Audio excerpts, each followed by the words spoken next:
ਬਾਣੀ ਦੀਆਂ ਲੜੀਵਾਰ ਵਿਚਾਰਾਂ ਰੋਜ਼ਾਨਾ ਸੰਗਤਾਂ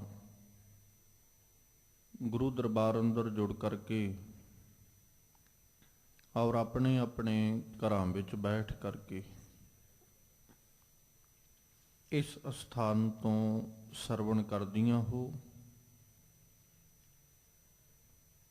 ਉਹ ਚੱਲ ਰਹੀਆਂ ਲੜੀਵਾਰ ਗੁਰਬਾਣੀ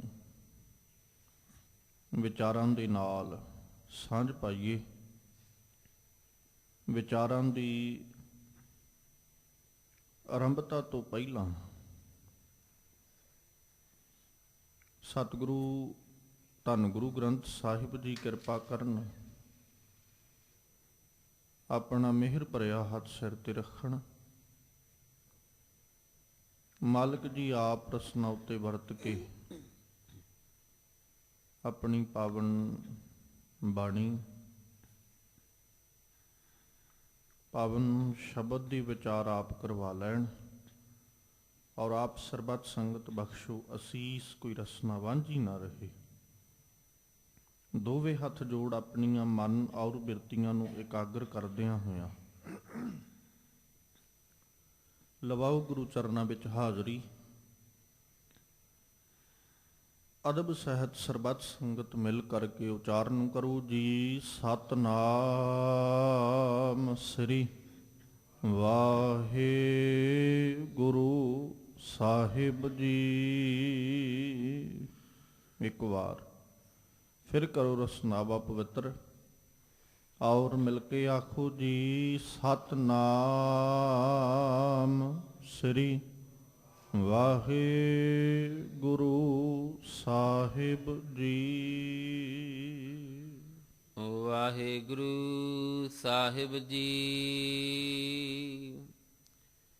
ਇੱਕ ਓੰਕਾਰ ਸਤਿ ਗੁਰ ਪ੍ਰਸਾਦ। ਸ੍ਰੀ ਰਾਗ ਮਹੱਲਾ ਪਹਿਲਾ ਘਰ ਤੀਜਾ। ਆਪੇ ਖਸਮ ਨਿਵਾਜਿਆ, ਜਿਉ ਪਿੰਡ ਦੇ ਸਾਜਿਆ। ਆਪਣੇ ਸੇਵਕ ਕੀ ਪੈਜ ਰੱਖੀਆ, ਦੋਏ ਕਰ ਮਸਤਕ ਧਾਰ ਜਿਉ।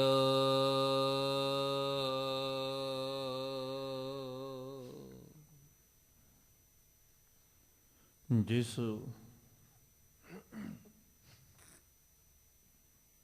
ਪਾਵਨ ਸ਼ਬਦ ਦਾ ਪਾਠ ਆਪ ਸੰਗਤ ਨੇ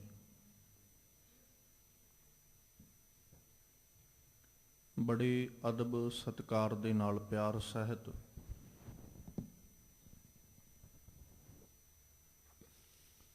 ਮਾਨਯੋਗ ਭਾਈ ਸਾਹਿਬ ਹੋਰਾਂ ਪਾਸੋਂ ਸਰਵਣ ਕੀਤਾ ਹੈ, ਇਹ ਪਾਵਨ ਸ਼ਬਦ ਧੰਨ ਗੁਰੂ ਨਾਨਕ ਸਾਹਿਬ ਜੀ ਕੇ ਮੁਖਾਰਬਿੰਦ ਤੋਂ ਉਚਾਰਨ ਕੀਤਾ ਹੋਇਆ ਸ੍ਰੀ ਰਾਗ ਦੇ ਅੰਦਰ ਗੁਰੂ ਗ੍ਰੰਥ ਸਾਹਿਬ ਪਾਤਸ਼ਾਹ ਜੀ ਕੇ ਪਾਵਨ ਅੰਗ 71, 72 और 73 ਦੇ ਉੱਪਰ ਸੁਭਾਇਮਾਨ ਹੈ।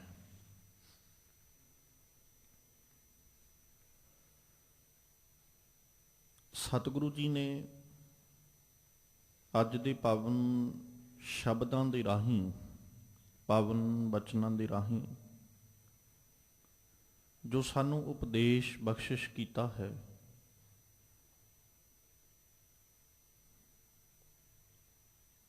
ਉਹਦੇ ਵਿੱਚ ਇੱਕ ਰੱਬ ਦੇ ਪਿਆਰੇ ਦੇ ਸੇਵਕ ਦੀ ਭਾਵਨਾ ਔਰ ਅਕਾਲ ਪੁਰਖ ਪਰਮੇਸ਼ਵਰ ਦੇ ਪ੍ਰਤੀ ਪ੍ਰੀਤ ਜਿਹੜੀ ਹੈ ਉਹਦਾ ਪ੍ਰਗਟਾਵਾ ਸਤਿਗੁਰੂ ਜੀ ਕਰ ਰਹੇ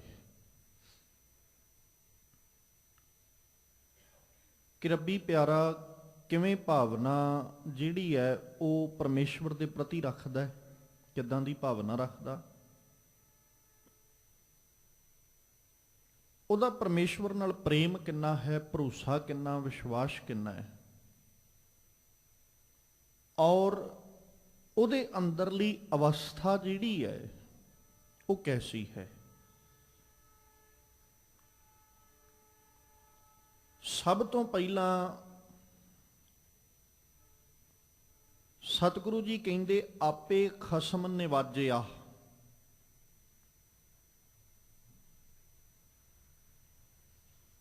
ਆਪੇ ਕਹਿੰਦੇ ਖਸਮ ਨੇ ਨਿਵਾਜਿਆ ਹੈ, ਕਿਉਂਕਿ ਖਸਮ ਦੇ ਮਾਂ ਨੂੰ ਜਿਹੜੀ ਹੈ ਉਹ ਸਿਹਾਰੀ ਹੈ।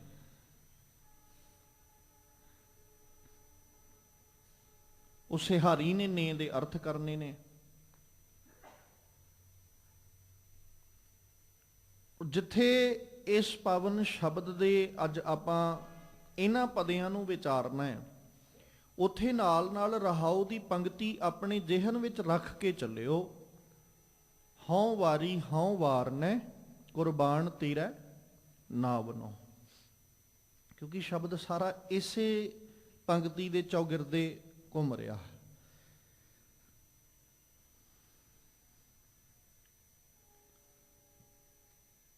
ਜੇ ਇੱਥੋਂ ਹੀ ਆਪਾਂ ਚੱਲੀਏ ਵੀ ਰੱਬ ਜੀ ਮੈਂ ਤੇਰੇ ਨਾਮ ਤੋਂ ਕੁਰਬਾਨ ਜਾਣਾ,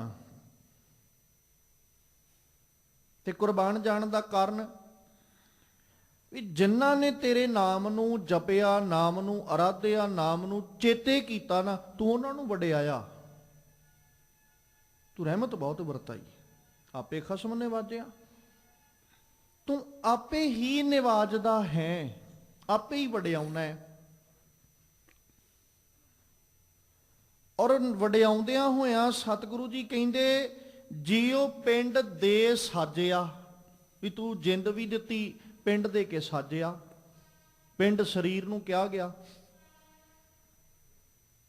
ਕੱਲਾ ਪਿੰਡ ਸਾਜ ਦੇਣਾ ਕਾਫੀ ਨਹੀਂ ਹੈ। ਸਰੀਰ ਤੇ ਅੱਜ ਬੰਦਾ ਵੀ ਬਣਾਈ ਜਾਂਦਾ, ਮਨੁੱਖ ਵੀ ਬਣਾਈ ਜਾਂਦਾ।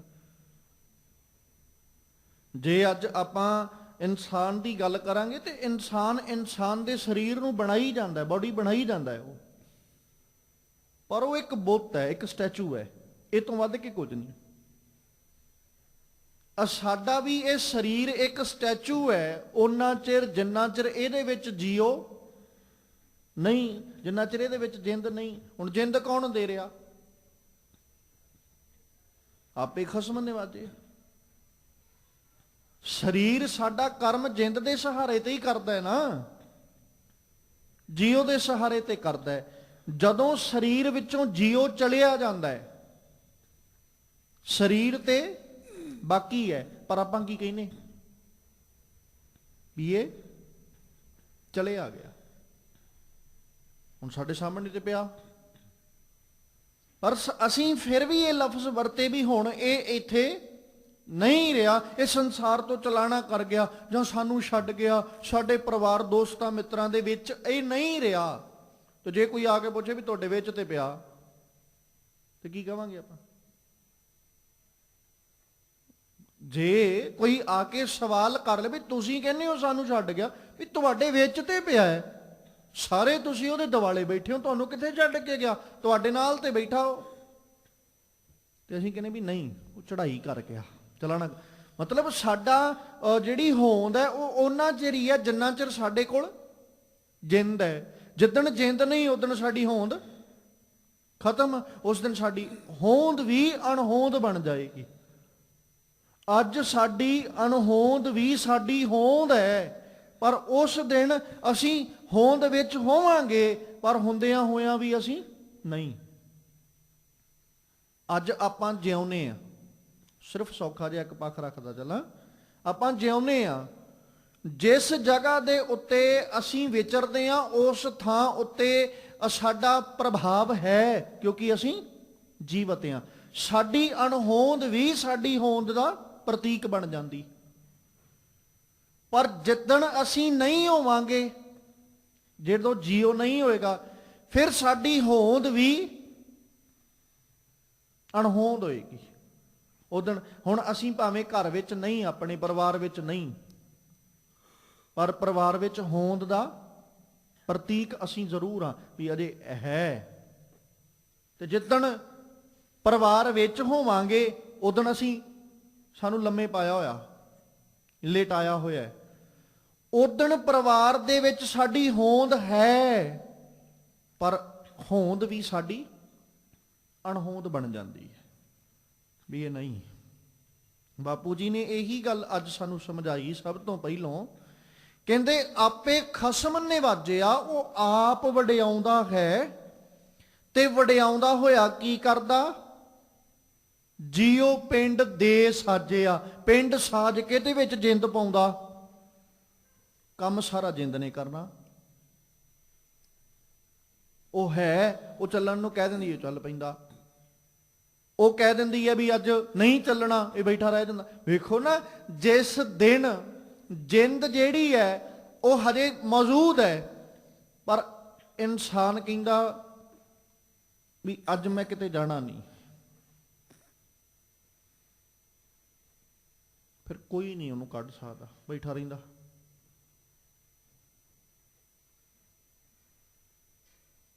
ਤੇ ਜਿੱਦਣ ਜਾਣ ਨੂੰ ਚਿੱਤ ਕਰਦਾ ਉਦੋਂ ਰੱਬ ਨਹੀਂ ਲੈ ਕੇ ਜਾਂਦਾ।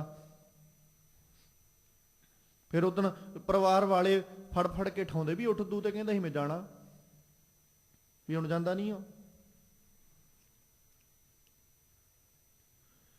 ਕਈ ਵਾਰ ਨਾ ਬੈਠ ਕੇ ਸੋਚੀਦਾ ਵੀ ਸਤਿਗੁਰੂ ਜੀ ਤੁਸੀਂ ਸਾਨੂੰ ਉਪਦੇਸ਼ ਦਿੰਦਿਆਂ ਇੱਕ ਬਾਤ ਸਮਝਾਈ ਸੀ, ਮਤ ਮੈਂ ਪਿੱਛੇ ਕੋਈ ਰੋਗ ਸੀ ਸੋ ਮੈਂ ਮੂਲ ਨਾ ਪਾਇਆ। ਇਹ ਉਪਦੇਸ਼ ਸੀ ਸਾਨੂੰ ਸਾਹਿਬ ਦਾ। ਬਾਬਾ ਸੁੰਦਰ ਜੀ ਦੀ ਰਸਨਾ ਤੋਂ ਕਹਿ ਲਓ, ਬਚਨ ਗੁਰੂ ਬਾਬਾ ਜੀ ਨੇ ਆਪ ਉਚਰਵਾਏ।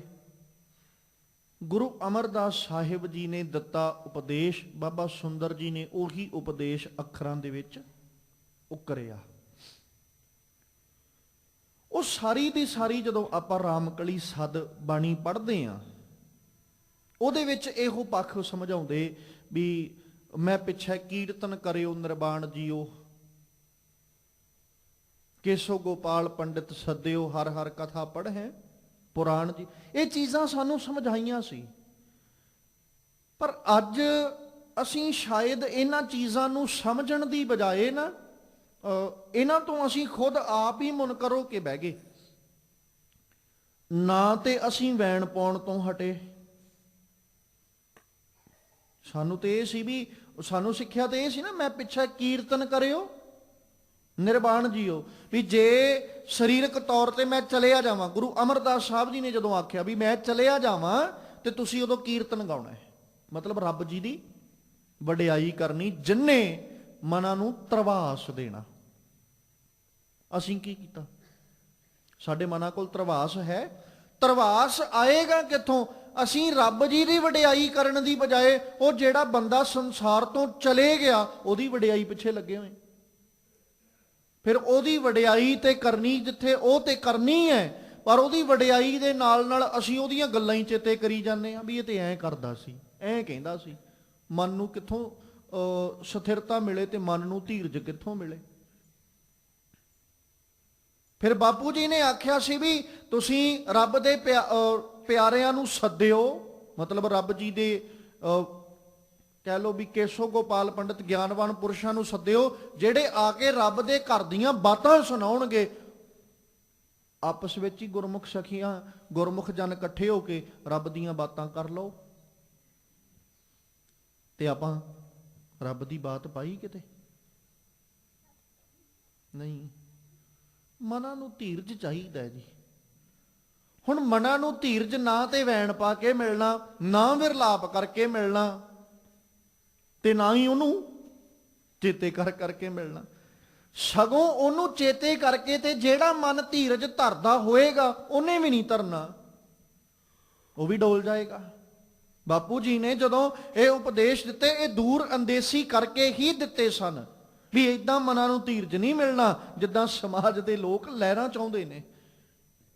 ਖੈਰ, ਬਾਪੂ ਜੀ ਨੇ ਆਖਿਆ ਕਿ ਉਹ ਪਰਮੇਸ਼ਵਰ ਜਿਹੜਾ ਹੈ ਉਹ ਆਪੇ ਹੀ ਖਸਮ ਜਿਹੜਾ ਨਾ ਨਿਵਾਜਦਾ, ਵਡਿਆਉਂਦਾ, ਤੇ ਵਡਿਆਉਂਦਾ ਹੋਇਆ ਸਭ ਤੋਂ ਪਹਿਲਾਂ ਉਹਦੀ ਵਡਿਆਈ ਇਹੋ ਹੈ ਕਿ ਉਹਨੇ ਸਾਨੂੰ ਇਹ ਦੇਹੀ ਦਿੱਤੀ ਹੈ, ਉਹਦੀ ਸਭ ਤੋਂ ਵੱਡੀ ਸਾਨੂੰ ਵਡਿਆਈ ਹੈ। ਬਾਕੀ ਗੱਲਾਂ ਤੇ ਬਾਅਦ ਵਿੱਚ ਹੈ ਵੀ ਉਹਨੇ ਸਾਨੂੰ ਕਿੱਦਾਂ ਵਡਿਆਇਆ ਕਿੱਦਾਂ ਨਹੀਂ, ਪਰ ਸਭ ਤੋਂ ਵੱਡੀ ਵਡਿਆਈ ਉਹਦੀ ਇਹੋ ਹੈ ਕਿ ਉਸ ਪਰਮੇਸ਼ਵਰ ਨੇ ਸਾਨੂੰ ਸਾਡੀ ਦੇਹ ਹੀ ਦੇ ਕੇ ਨਵਾਜਿਆ ਹੈ, ਜਿਹਨੂੰ ਬਾਪੂ ਜੀ ਬਾਣੀ ਵਿੱਚ ਜ਼ਿਕਰ ਕਰਦੇ ਆ, ਆਖਦੇ ਇਸ ਦੇਹੀ ਕੋ ਸਿਮਰਹਿ ਦੇਵ ਸੋ ਦੇਹੀ ਭਜ ਹਰ ਕੀ ਸੇਵ ਭਜੋ ਗੋਬਿੰਦ ਭੂਲ ਮਤ ਜਾਹੋ ਮਾਨਸ ਜਨਮ ਕਾ ਇਹੀ ਲਾਹੋ।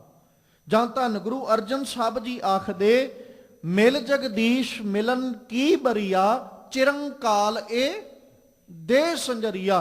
ਭਗਤ ਰਵਿਦਾਸ ਜੀ ਬਹੁਤ ਜਨਮ ਵਿਛੁਰੇ ਥੇ ਮਾਧੋ ਇਹ ਜਨਮ ਤੁਮਾਰੇ ਲੇਖੇ ਕਹਿ ਰਵਿਦਾਸ ਆਸ ਲੱਗ ਜੀਵੋਂ ਚਿਰ ਭਇਓ ਦਰਸ਼ਨ ਦੇਖੇ।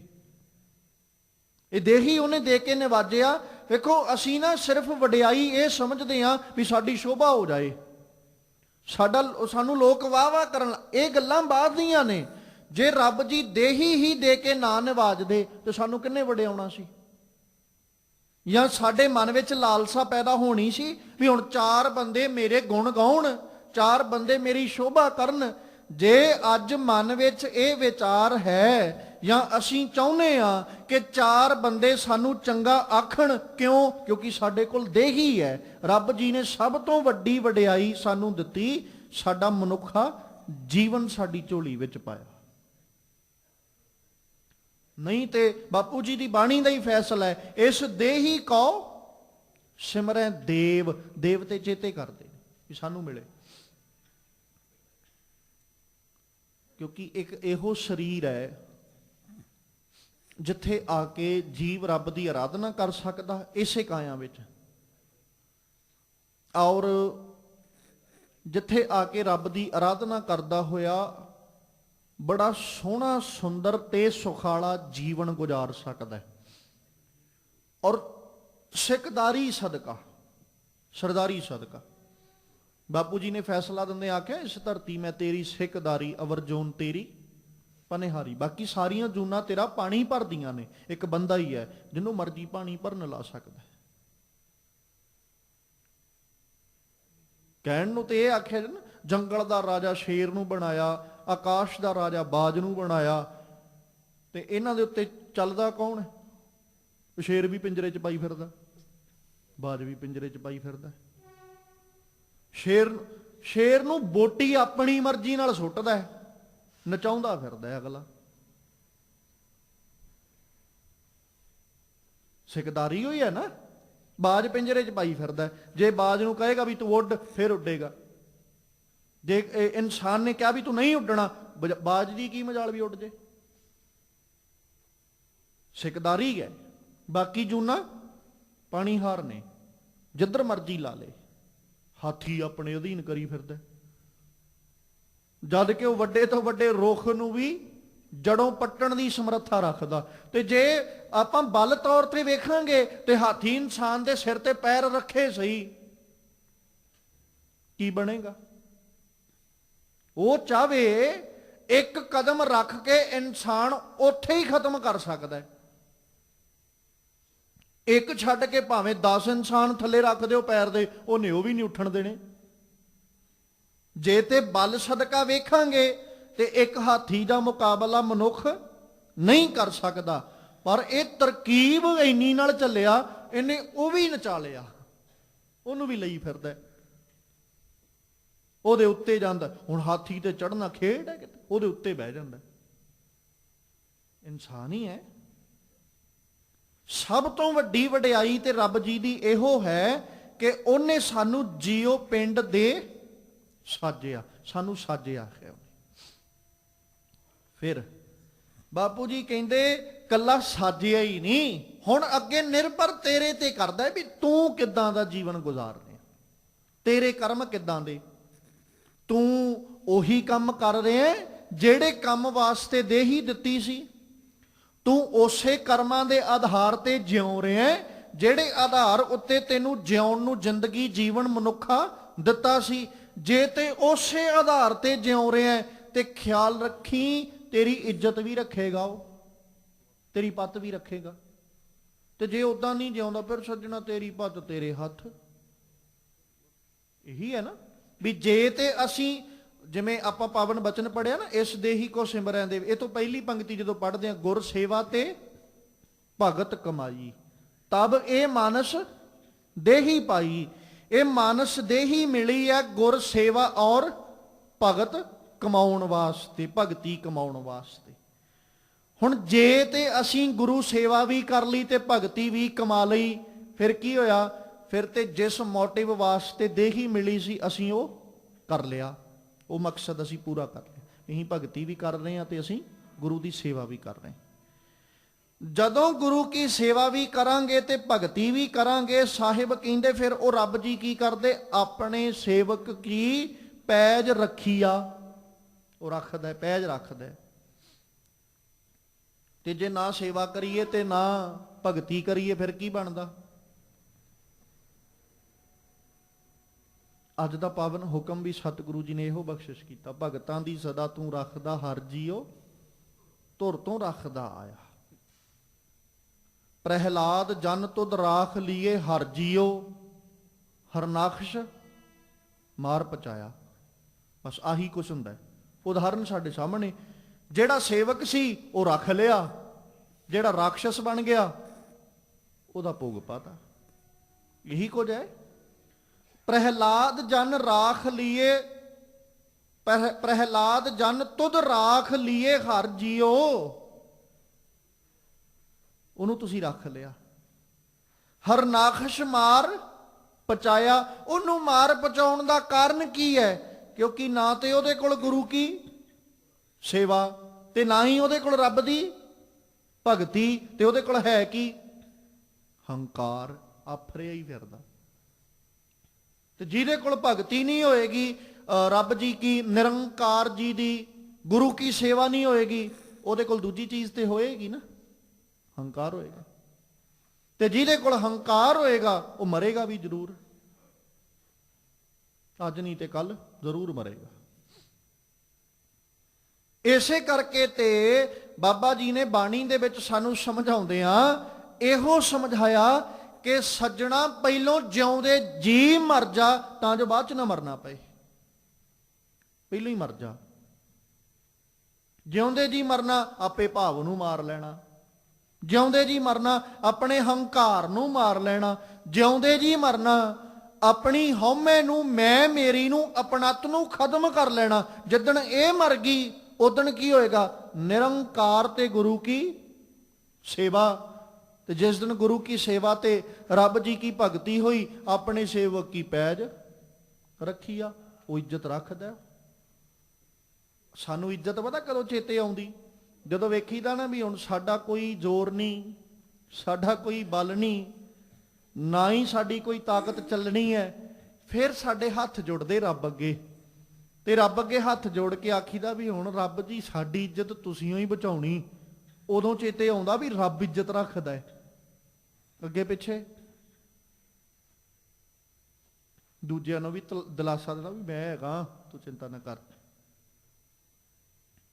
ਫਿਰ ਦੂਜਿਆਂ ਨੂੰ ਵੀ ਜਦੋਂ ਆਪਦੇ ਸਿਰ ਤੇ ਆਣ ਬਣਦੀ ਹੈ ਨਾ, ਵੀ ਹੁਣ ਪਤਾ ਨਾ ਕਿਸੇ ਨੇ ਬਾਹ ਫੜਨੀ, ਨਾ ਕਿਸੇ ਸਹਾਰਾ ਬਣਨਾ, ਫਿਰ ਜੁੜਦੇ ਹੱਥ। ਤੇ ਹੱਥ ਜੋੜ ਕੇ ਫਿਰ ਕਹਿੰਦਾ ਰੱਬ ਜੀ ਹੁਣ ਤੁਸੀਂ ਹੀ ਹੋ, ਇੱਜ਼ਤ ਰੱਖ ਲਿਓ। ਤੇ ਜੇ ਪਹਿਲੋਂ ਉਹਦੇ ਅੱਗੇ ਹੱਥ ਜੋੜ ਕੇ ਕਹਿ ਦਿੰਦਾ ਵੀ ਰੱਬਾ ਤੂੰ ਹੀ ਇੱਜ਼ਤ ਰੱਖਣ ਵਾਲਾ ਤੇ ਰੱਖ ਲਾ, ਤੇ ਫਿਰ ਕਿਹੜਾ ਉਹ ਤੇਰੀ ਇੱਜ਼ਤ ਜਿਹੜੀ ਉਹ ਗਵਾਉਣ ਵਾਲਾ ਸੀ। ਇਸੇ ਕਰਕੇ ਸਾਨੂੰ ਸਿਖਾਇਆ ਕਿ ਸਗਲ ਦੁਆਰ ਕੋ ਛਾੜ ਕੇ ਗਹਿਓ ਤੁਹਾਰੋ ਦੁਆਰ, ਬਾਹ ਗਹੇ ਕੀ ਲਾਜ ਅਸ ਗੋਬਿੰਦ ਦਾਸ ਤੁਹਾਰ। ਗੁਰੂ ਅਰਜਨ ਸਾਹਿਬ ਜੀ ਕਹੋ ਨਾਨਕ ਹਮ ਨੀਚ ਕਰਮਾ, ਸ਼ਰਨ ਪਰੇ ਕੀ ਰੱਖੋ ਸ਼ਰਮਾ।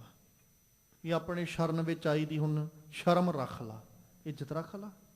ਵੀ ਅਸੀਂ ਨੀਵੇਂ, ਪਰ ਅਸੀਂ ਇਹ ਗੱਲ ਨਹੀਂ ਨਾ ਮੰਨਣ ਵਾਲੇ, ਕਹੋ ਨਾਨਕ ਹਮ ਨੀਚ ਕਰਮਾ। ਇਹ ਕੌਣ ਮੰਨੇ?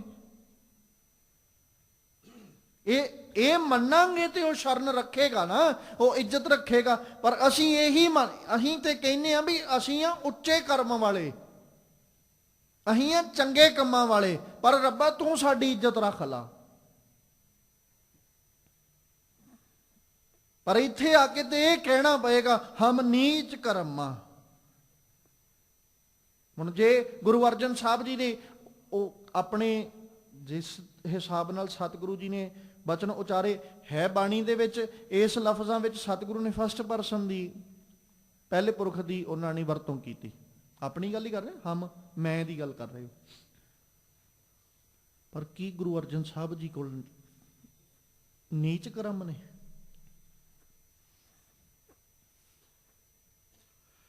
ਉਹ ਕਹਿ ਰਹੇ ਜਪ ਤਪ ਸੰਜਮ ਧਰਮ ਨਾ ਕਮਾਇਆ, ਸੇਵਾ ਸਾਧ ਨਾ ਜਾਣਿਆ ਹਰ ਰਾ। ਵੀ ਕੀ ਉਹਨਾਂ ਕੋਲ ਕੁਝ ਵੀ ਨਹੀਂ? ਉਹਨਾਂ ਵਰਗੀ ਤੇ ਸੇਵਾ ਕਮਾਈ ਕੋਈ ਨਹੀਂ ਸਕਦਾ। ਜੇ ਗੁਰੂ ਅਰਜਨ ਸਾਹਿਬ ਜੀ ਦੀ ਵੀ ਗੱਲ ਕਰਾਂਗੇ ਤੇ ਉਹਨਾਂ ਵਰਗੀ ਸੇਵਾ ਕਿਹਨੇ ਕਮਾਉਣੀ? ਲਾਹੌਰ ਦੀ ਧਰਤੀ ਤੇ ਕਾਲ ਪਿਆ ਹੋਇਆ, ਮਹਾਮਾਰੀ ਉੱਥੇ ਫੈਲੀ ਹੋਈ, ਤੇ ਸੇਵਾ ਕੌਣ ਕਮਾ ਰਿਹਾ ਜਾ ਕੇ? ਗੁਰੂ ਅਰਜਨ ਸਾਹਿਬ। ਗੁਰੂ ਗੱਦੀ ਕੋਲੇ ਹੋਵੇ, ਸੰਗਤ ਚੱਲ ਕੇ ਆਵੇ ਦਰਸ਼ਨ ਕਰਨ ਵਾਸਤੇ, ਆਪਣੇ ਘਰਦਿਆਂ ਸਮੇਤ ਮਾਤਾ ਗੰਗਾ ਜੀ ਨਾਲ, ਨਾਲੇ ਜਿਹੜੀ ਸੰਗਤ ਆਈ ਉਹਨਾਂ ਦੀ ਮੁੱਠੀ ਚਾਪੀ ਕਰਨੀ, ਨਾਲੇ ਉਹਨਾਂ ਦੇ ਜੋੜੇ ਝਾੜਨੇ। ਕੌਣ ਕਰ ਲੇਗਾ ਸੇਵਾ? ਸਾਡੇ ਕੋਲ ਤੇ ਨਿੱਕਾ ਜਿਹਾ ਅਹੁਦਾ ਮਿਲ ਜੇ, ਅਸੀਂ ਤੇ ਆਪਦੀ ਜੁੱਤੀ ਵੀ ਦੂਜਿਆਂ ਤੋਂ ਪਾਲਿਸ਼ ਕਰਾਈ ਦੀ ਵੀ ਤੂੰ ਕਰ। ਆਪਦਾ ਜੋੜਾ ਤੇ ਆਪ ਸਾਨੂੰ ਸੰਭਾਲ ਲੈਣਾ ਚਾਹੀਦਾ ਸੀ ਨਾ। ਪਰ ਸਾਡੇ ਕੋਲ ਬਸ ਇੰਨਾ ਹੋ ਗਿਆ ਵੀ ਅਸੀਂ ਇੱਕ ਪੋਸਟ ਤੇ ਬੈਠੇ ਆ, ਅਸੀਂ ਉਹਦੇ ਤੇ ਬੈਠੇ, ਲੈ ਕੇ ਤੂੰ ਆ ਹੁਣ। ਤੇ ਗੁਰੂ ਅਰਜਨ ਸਾਹਿਬ ਦੀ ਜਿਹੜੀ ਸੰਗਤ ਚੱਲ ਕੇ ਆਈ, ਕਿ ਜਿਹਦੇ ਦਰਸ਼ਨ ਕਰਨ ਚੱਲ ਕੇ ਆਈ ਹੈ, ਜਿਸ ਕੋਲੋਂ ਰਹਿਮਤਾਂ ਲੈਣ ਵਾਸਤੇ ਆਏ ਨੇ, ਉਹੀ ਬਾਪੂ ਗੁਰੂ ਅਰਜਨ ਦੇ ਪਾਤਸ਼ਾਹ ਉਹਨਾਂ ਦੀ ਸੇਵਾ ਕਰ ਰਹੇ, ਜਾ ਕੇ ਮੁੱਠੀ ਚਾਪੀ ਕਰ ਰਹੇ। ਇਹ ਸੰਗਤ ਲੰਮਾ ਸਫ਼ਰ ਪੈਂਡਾ ਤੈਅ ਕਰਕੇ ਆਈ, ਥੱਕੇ ਹੋਣਗੇ ਤੇ ਉਹਨਾਂ ਦੀਆਂ ਲੱਤਾਂ ਦੀ ਜਾ ਕੇ ਮਾਲਿਸ਼ ਕਰਨੀ। ਮਾਤਾ ਗੰਗਾ ਜੀ ਨੇ ਨਾਲ ਚੱਲ ਕੇ ਜਾਣਾ, ਫਿਰ ਜੋੜੇ ਝਾੜਨੇ। ਪਰ ਫਿਰ ਵੀ ਜਦੋਂ ਰੱਬ ਅੱਗੇ ਬਚਨ ਉਚਾਰੇ ਤੇ ਉਦੋਂ ਰੱਬ ਜੀ ਨਾਲ ਜਦੋਂ ਬਾਤ ਕੀਤੀ, ਉਦੋਂ ਜਪ ਤਪ ਸੰਜਮ ਧਰਮ ਨਾ ਕਮਾਇਆ, ਸੇਵਾ ਸਾਧ ਨਾ ਜਾਣਿਆ ਹਰ ਰਾਇਆ। ਕਹੋ ਨਾਨਕ ਹਮ ਨੀਚ ਕਰਮਾ, ਸ਼ਰਨ ਪਰੇ ਕੀ ਰੱਖੋ ਸ਼ਰਮ। ਤੇ ਸਾਡੀ ਹਾਲਤ ਕੀ? ਅਸੀਂ ਸੇਵਾਦਾਰ ਹੁੰਨੇ, ਸਾਨੂੰ ਰੋਕ ਲਓਗੇ? ਬਾਪੂ ਜੀ ਕਹਿੰਦੇ ਵੀ ਮੈਂ ਤੇ ਕੁਝ ਵੀ ਨਹੀਂ ਕੀਤਾ। ਸਾਨੂੰ ਸੇਵਾਦਾਰ ਹੋਣਾ ਹੀ ਸੇਵਾ ਨਹੀਂ ਕਰਨ ਦਿੰਦਾ। ਹਾਂ ਅਸੀਂ ਸੇਵਾਦਾਰ, ਪਰ ਸਾਡਾ ਸੇਵਾਦਾਰ ਹੋਣਾ ਹੀ ਸਾਨੂੰ ਸੇਵਾ ਨਹੀਂ ਕਰਨ ਦਿੰਦਾ। ਫਿਰ ਅਸੀਂ ਸੇਵਾਦਾਰ ਕਾਹਦੇ ਹੋਏ? ਸੇਵਾਦਾਰ ਤੇ ਉਹ ਜਿਹੜਾ ਸੇਵਾ ਕਮਾਵੇ, ਤੇ ਸਾਡਾ ਸੇਵਾਦਾਰ ਹੋਣਾ ਹੀ ਸਾਨੂੰ ਮੈਂ ਸੇਵਾਦਾਰ ਹਾਂ। ਪਰ ਬਾਪੂ ਜੀ ਕੋਲੋਂ ਸਿੱਖ ਸੇਵਾਦਾਰ ਕਹਿੰਦੇ ਕਿਹਨੂੰ ਨੇ? ਖੈਰ, ਧੰਨ ਗੁਰੂ ਅਰਜਨ ਸਾਹਿਬ ਜੀ ਕਹਿੰਦੇ ਆਪਣੇ ਸੇਵਕ ਕੀ ਪੈਜ ਰੱਖੀ ਆ। ਜੇ ਤੂੰ ਸੇਵਕ ਹੁੰਦਾ ਤੇ ਤੇਰੀ ਇੱਜ਼ਤ ਰੱਖ ਲੈਂਦੇ ਹੋ। ਹੁਣ ਫੈਸਲਾ ਤੇ ਗੁਰੂ ਨਾਨਕ ਸਾਹਿਬ ਦੇ ਰਹੇ ਨੇ ਨਾ, ਵੀ ਜੇ ਤੂੰ ਉਹਨਾਂ ਦਾ ਸੇਵਕ ਹੋਇਆ ਤੇ ਤੇਰੀ ਪੈਜ ਉਹਨਾਂ ਰੱਖ ਲੈਣੀ ਹੈ, ਤੇਰੀ ਇੱਜ਼ਤ ਜਾਣ ਨਹੀਂ ਦਿੰਦੇ ਹੋ। ਚਾਹੇ ਸੰਸਾਰਕ ਤੌਰ ਤੇ ਕਹਿ ਲੋ ਤੇ ਭਾਵੇਂ ਅਧਿਆਤਮ ਤੌਰ ਤੇ ਆਖ ਲੋ, ਉਹ ਸੰਸਾਰਕ ਤੌਰ ਤੇ ਵੀ ਤੇ ਇੱਜ਼ਤ ਰੱਖਦੇ ਹੀ ਨੇ ਨਾ। ਜੇ ਸੇਵਕ ਬਣ ਗਿਆ ਤੇ ਸੱਜਣਾ ਵੇਖਾਂ ਉਹਨੇ ਕਿਹਦੀ ਪੱਤ ਨਹੀਂ ਢਕੀ। ਦ੍ਰੋਪਦੀ ਦੀ ਪੱਤ ਉਹ ਢੱਕ ਰਹੇ, ਸੁਦਾਮੇ ਦੀ ਪੱਤ ਉਹ ਢੱਕ ਰਹੇ, ਹਰਨਾਕਸ਼ ਦੇ ਕੋਲੋਂ ਪ੍ਰਹਿਲਾਦ ਦੀ ਪੱਤ ਉਹ ਢੱਕ ਰਹੇ ਨੇ, ਧਰੂ ਦੀ ਪੱਤ ਉਹ ਢੱਕ ਰਹੇ। ਕਿਹਦੀ ਪੱਤ ਨਹੀਂ ਢਕੀ? ਸਭਨਾਂ ਦੀ ਇੱਜ਼ਤ ਰੱਖ ਰਹੇ। ਸੰਸਾਰਕ ਤੌਰ ਤੇ ਹੀ ਹੈ ਨਾ। ਦ੍ਰੋਪਦੀ ਦੇ ਕੋਲੋਂ ਅੰਬਰ ਛੀਣੇ ਜਾ ਰਹੇ, ਸੁਦਾਮੇ ਦੀ ਪੱਤ ਸੰਸਾਰਕ ਤੌਰ ਤੇ ਉਹ ਵੇਖ ਵੀ ਇਹ ਕਹਿ ਰਿਹਾ ਵੀ ਮੇਰੇ ਮਿੱਤਰ ਨੇ, ਵੇਖ ਲੈਨੇ ਕਿੰਨੀ ਕੁ ਪੱਤ ਢੱਕਦੇ ਹੋ ਸੰਸਾਰਕ ਤੌਰ ਤੇ। ਹਰਨਾਕਸ਼ ਹੁਣ ਅੱਖਾਂ ਦੇ ਸਾਹਮਣੇ ਹੀ ਸੀ ਨਾ। ਜੇ ਮਿਥਿਹਾਸ ਦੀਆਂ ਉਦਾਹਰਨਾਂ ਲੈ ਕੇ ਚੱਲਾਂਗੇ ਤੇ ਜਿਵੇਂ ਉਹ ਦੱਸ ਰਹੇ, ਖੈਰ ਮਾਲਕ ਜੀ ਕਹਿੰਦੇ ਵੀ ਤੂੰ ਇਉਂ ਕਰਿਆ ਕਰ, ਉਹਦਾ ਸੇਵਕ ਬਣਨਾ ਨਾ, ਤੇ ਉਹ ਆਪਣੇ ਸੇਵਕਾਂ ਦੀ ਪੈਜ ਰੱਖਦਾ। ਉਹਦਾ ਸੇਵਕ ਬਣਨ ਦਾ ਫਿਰ ਤਰੀਕਾ ਵੀ ਦੱਸਿਆ, ਕਹਿੰਦੇ ਦੋਏ ਕਰ ਮਸਤਕ ਧਾਰ ਜੀਓ। ਉਹ ਜਿੱਥੇ ਤੇਰੀ ਪੱਤ ਰੱਖਦਾ ਨਾ ਸੇਵਕ ਬਣੇ ਦੀ, ਤੇ ਪੱਤ ਇਹ ਨਹੀਂ ਵੀ ਤੂੰ ਆ ਕੇ ਆਖੇ ਰੱਬਾ ਰੱਖ ਲਈ, ਕਹਿੰਦੇ ਉਹ ਦੋਵੇਂ ਹੱਥ ਰੱਖ ਲੈਂਦਾ ਮਸਤਕ ਤੇ। ਮਿਹਰ ਭਰਿਆ ਹੱਥ ਆਪਾਂ ਗੁਰੂ ਅੱਗੇ ਰੋਜ਼ ਅਰਜ਼ੋਈ ਕਰਦੇ ਆ ਵੀ ਮਾਲਕ ਜੀ ਉਹ ਮਿਹਰ ਭਰਿਆ ਹੱਥ ਸਿਰ ਤੇ ਰੱਖਿਓ। ਗੁਰੂ ਨਾਨਕ ਸਾਹਿਬ ਕਹਿੰਦੇ ਦੋਵੇਂ ਰੱਖਦਾ, ਤੂੰ ਇੱਕ ਦੀ ਛੱਡ, ਉਹ ਦੋਵੇਂ ਰੱਖੇਗਾ। ਦੋਏ ਕਰ ਦੋਵੇਂ ਹੱਥ ਮਸਤਕ, ਕੱਕੇ ਨੂੰ ਸਿਹਾਰੀ, ਮਸਤਕ ਉੱਤੇ ਧਾਰ ਜੀ, ਉਹ ਰੱਖਦਾ ਹੈ। ਮਤਲਬ ਕਿਸੇ ਵੀ ਪ੍ਰਕਾਰ ਉਹ ਇੱਜ਼ਤ ਜਾਣ ਨਹੀਂ ਦਿੰਦਾ। ਬਾਪੂ ਜੀ ਬਾਣੀ 'ਚ ਕੀ ਕਹਿੰਦੇ, ਪ੍ਰੇਮ ਪਟੋਲਾ ਤੈਂ ਸ਼ਹਦਤਾ ਢੱਕਣ ਕੂ ਪਤ ਮੇਰੀ। ਦਾਨਾ ਬੀਨਾ ਸਾਈਂ ਮੈਂਡਾ, ਨਾਨਕ ਸਾਰ ਨਾ ਜਾਣਾ ਤੇਰੀ। ਤੂੰ ਪੱਤ ਢੱਕਣ ਲਈ ਪ੍ਰੇਮ ਦਾ ਵਸਤਰ ਵੀ ਦਿੱਤਾ ਹੋਇਆ। ਹੁਣ ਕੋਈ ਪੱਤ ਢਕੇ ਤੇ ਭਾਵੇਂ ਨਾ ਢਕੇ, ਇਹ ਉਹਦੇ ਤੇ ਨਿਰਭਰ ਕਰਦਾ, ਪਰ ਤੁਸੀਂ ਤਰੀਕਾ ਦੱਸਤਾ ਵੀ ਜੇ ਪ੍ਰੇਮ ਦਾ ਵਸਤਰ ਤੇਰੇ ਕੋਲ ਹੋਇਆ ਤੇ ਰੱਬ ਤੈਨੂੰ ਕਦੇ ਵੀ ਬੇਇੱਜ਼ਤ ਹੋਣ ਨਹੀਂ ਦਿੰਦਾ। ਤੂੰ ਇੱਜ਼ਤ ਵਾਲਾ ਬਣਨ ਲਈ ਕੀ ਰੱਖਦਾ ਗੁਣ, ਕਿ ਤੇਰੇ ਕੋਲ ਪ੍ਰੇਮ ਦਾ ਵਸਤਰ ਹੈ? ਜੇ ਹੈ ਤੇ ਪੱਤ ਢਕਣੀ ਜ਼ਿੰਮੇਵਾਰੀ ਉਸੇ ਪਰਮੇਸ਼ਵਰ ਦੀ ਹੈ। ਸਭ ਸੰਜਮ ਰਹੇ ਸਿਆਣਪਾ, ਮੇਰਾ ਪ੍ਰਭ ਸਭ ਕਿਛ ਜਾਣਦਾ। ਪ੍ਰਗਟ ਪ੍ਰਤਾਪ ਵਰਤਾਇਓ, ਸਭ ਲੋਕ ਕਰੈ ਜੈਕਾਰ ਜਿਉ। ਬੰਦਾ ਸਿਆਣਾ ਬਹੁਤ ਹੈ।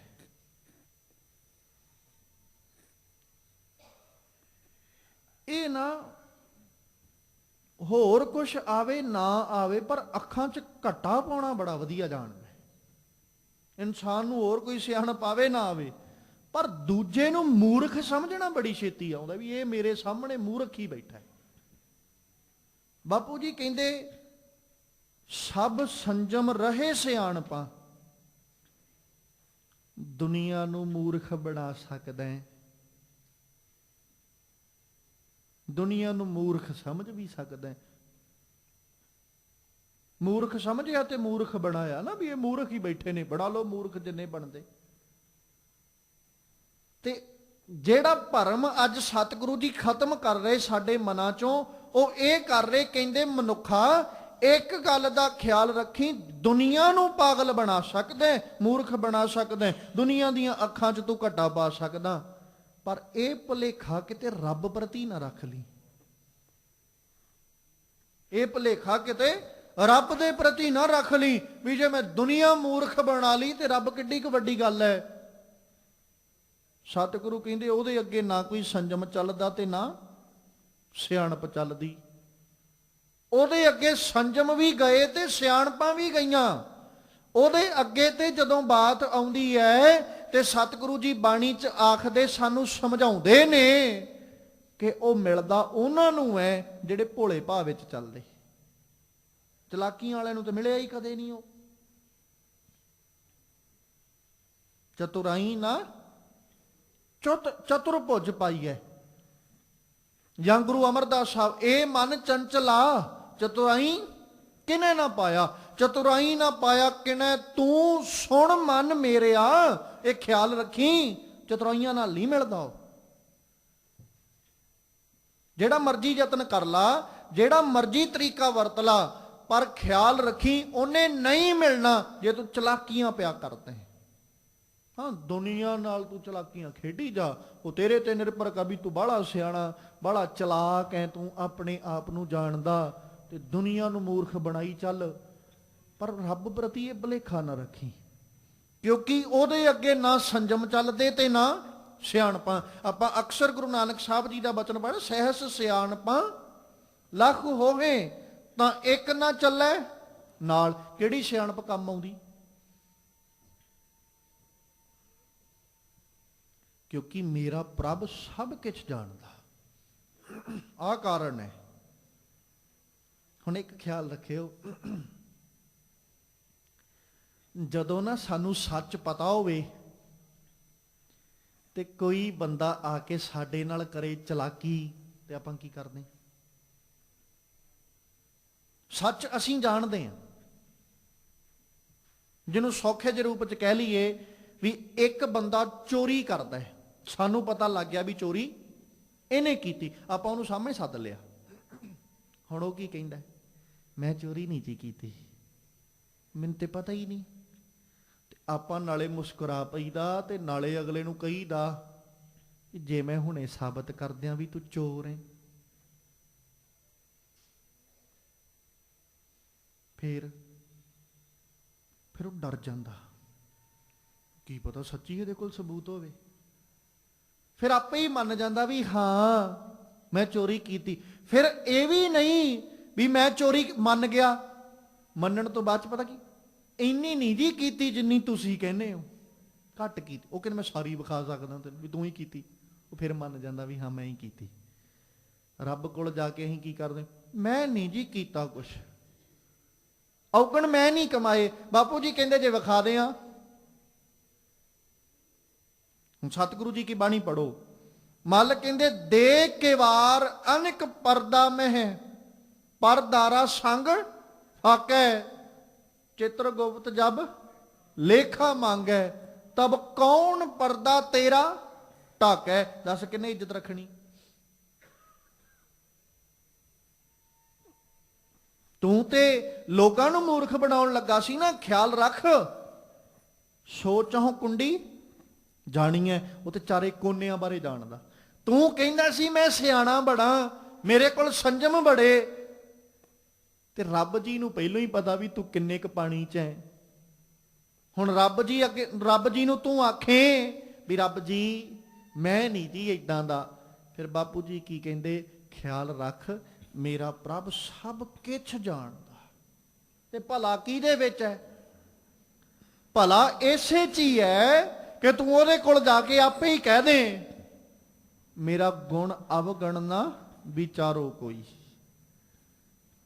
ਉਹਦੇ ਅੱਗੇ ਜਾ ਕੇ ਆਪੇ ਹੀ ਮੰਨ ਜਾ, ਹਉ ਅਪਰਾਧੀ ਗੁਨਾਹਗਾਰ, ਹਉ ਬੇਮੁਖ ਮੰਦਾ, ਚੋਰ ਜਾਰ ਗੁਆਰ ਹਉ, ਪਰ ਘਰ ਜੋ ਹੰਦਾ। ਆਪੇ ਹੀ ਮੰਨ ਜਾ।